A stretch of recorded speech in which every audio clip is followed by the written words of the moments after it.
Okay then, here's a note of how to make some nice stuffed peppers. So to start off with, the ingredients. You need some nice simple peppers, not too many, an onion, some garlic, some chilies, a bit of salt, a bit of sugar, some passata, some pork mince and an egg. So one of the first things you do is you cut your onions and your garlic and you give it a little fry.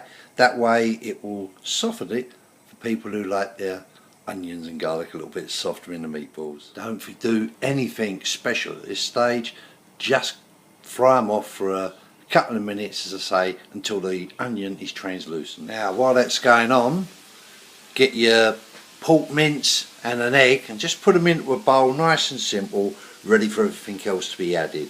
And for those of you want to know what this thing is, it's 850 grams or just under a kilo of pork mince.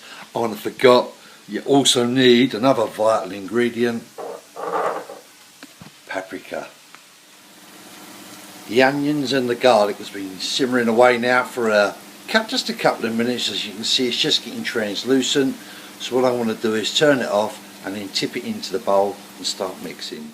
What you have to remember on this bit is when you're mixing the onions in, I'd use some sort of spatula first of all, because they're very hot. Okay, and all you want to do is just roughly mix it in at first. We're soon going to stick our hands in and get that done now. And the most important thing is some paprika. Now don't be scared, I put tons in. You need to really get that flavour in there. Anything up to, I don't know, quarter or even half of one of these little jars is what's required to get the flavour going. So here we go, the ends are in, a nice old squash around, and you're just going to mix the egg, the onions, the garlic and the meat up into the bowl. Nice and squatty. Get the kids to do it because they'll enjoy this once the onions are cold, of course. And don't forget to keep putting in copious amounts of paprika. It really does improve the flavour.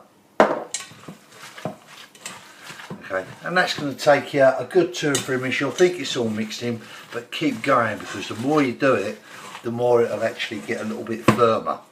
What we're going to do afterwards is turn these, we'll put them into the peppers and then let it go in the fridge for a little while to sort itself out. So once you've mixed all the meat up, we'll then turn to the peppers, and all I've got here is some old peppers from Tesco. Not very big, smaller is probably better, to be fair. And very simply on these, you just cut off the lid to the inside and then you take out the inside, because we're going to put some of the meat in there, and it just makes it a nice flavour at the end. Again, I tend to take off the little cork at the top.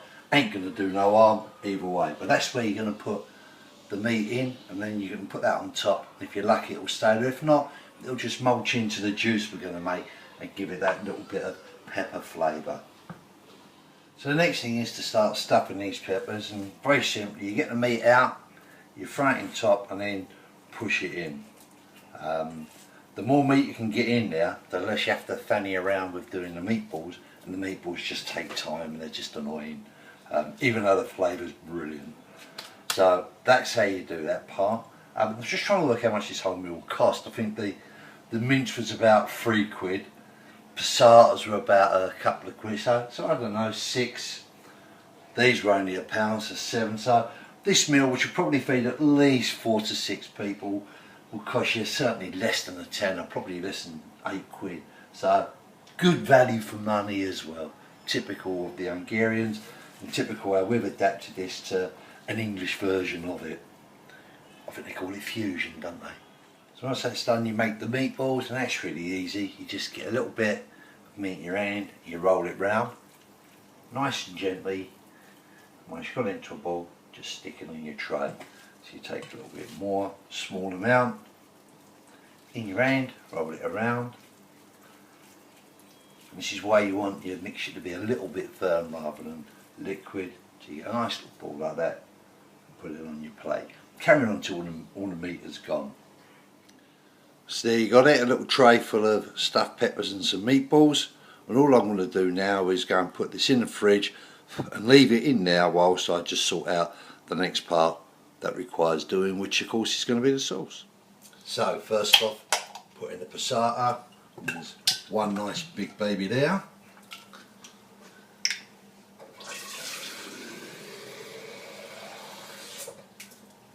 Fill it up with some water and then put that on the top. What could be simpler? And again, just so it's not too difficult for you, here's one of those in first of all.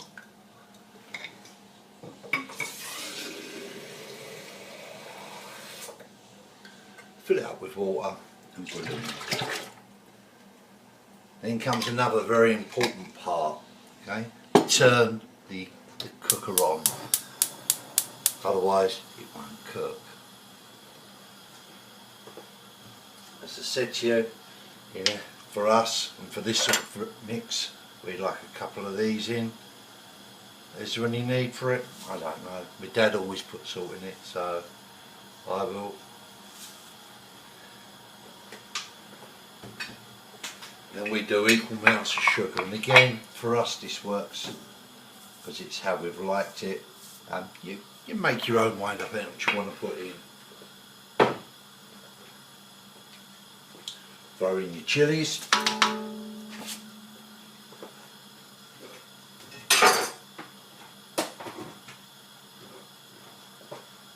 Throw in your bits of peppers. And then slowly but surely bring to the boil. Should only take 4 or 5 minutes. Okay then, so the time it's taken me to clean up and to make a quick cup of tea. This is all now nicely simmering. I should say you should stir it as you're going along because you don't want it to just stick to the bottom. And out of the fridge.